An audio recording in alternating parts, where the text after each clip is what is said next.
നിയമസഭാ തെരഞ്ഞെടുപ്പ് തോൽവിയിൽ സിപിഐഎമ്മിനെതിരെ തുറന്നടിച്ച് സിപിഐ കേന്ദ്ര സെക്രട്ടേറിയറ്റ് അംഗം കെ പ്രകാശ് ബാബു രംഗത്തെത്തി. മുന്നണിയിൽ കൂടിയാലോചനയില്ലാതെ സർക്കാർ ഏകപക്ഷീയമായി എടുത്ത തീരുമാനങ്ങൾ തിരിച്ചടിയായി എന്നാണ് വിമർശനം. ഫലങ്ങൾ അവലോകനം ചെയ്യാൻ സിപിഐയുടെ നേതൃയോഗങ്ങൾ ഡൽഹിയിൽ തുടരുകയാണ്. തിരഞ്ഞെടുപ്പ് തോൽവിയിൽ സിപിഐ ശക്തമായ വിമർശനമാണ് സിപിഐഎമ്മിനെതിരെ ഉന്നയിക്കുന്നത്. PM ശ്രീ ആശാവർക്കർമാരുടെ സമരം തുടങ്ങി സർക്കാർ എടുത്ത നിലപാടുകൾ കനത്ത തിരിച്ചടിക്ക് കാരണമായി. മുന്നണിയിലെ ഘടകകക്ഷികളെ വിശ്വാസത്തിലെടുക്കാതെ മുന്നോട്ട് പോയതും പരാജയത്തിന് കാരണമായതായി സിപിഐ. വേണ്ടത്ര ഡിസ്കഷൻ ഇല്ലാതെ ഏകപക്ഷീയമായി ചില ആളുകൾ തീരുമാനമെടുത്താൽ അതിൻ്റെ പ്രതികരണം ഉണ്ടാകും. അത് കണ്ടു.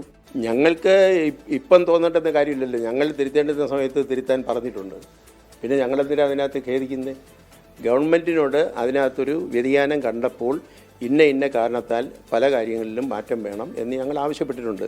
CPI അത് ആർജവത്തോടുകൂടി ആവശ്യപ്പെട്ടിട്ടുണ്ട്. പാർട്ടിയിൽ നേതൃമാറ്റം ഉണ്ടാകില്ലെന്ന് ചൂണ്ടിക്കാട്ടിയ CPI സംസ്ഥാന സെക്രട്ടറി ബിനോയ് വിശ്വം ഇടത് നയവ്യതിയാനങ്ങൾ വന്നപ്പോൾ തിരുത്തേണ്ട ഘട്ടങ്ങളിൽ CPI തിരുത്തിയിട്ടുണ്ടെന്നും പറഞ്ഞു.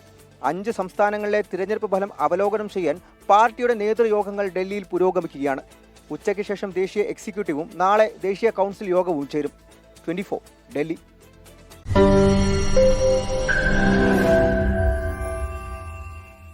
ലോകത്തെവിടെയായാലും ഏത് സമയത്തും 24 വാർത്തകളും ഓഗ്മെന്റഡ് റിയാലിറ്റി പാക്കേജുകളും എക്സ്പ്ലെയിനറുകളും വിശദമായി കാണാൻ ഞങ്ങളുടെ YouTube ചാനൽ നിങ്ങൾക്ക് സബ്സ്ക്രൈബ് ചെയ്യാം.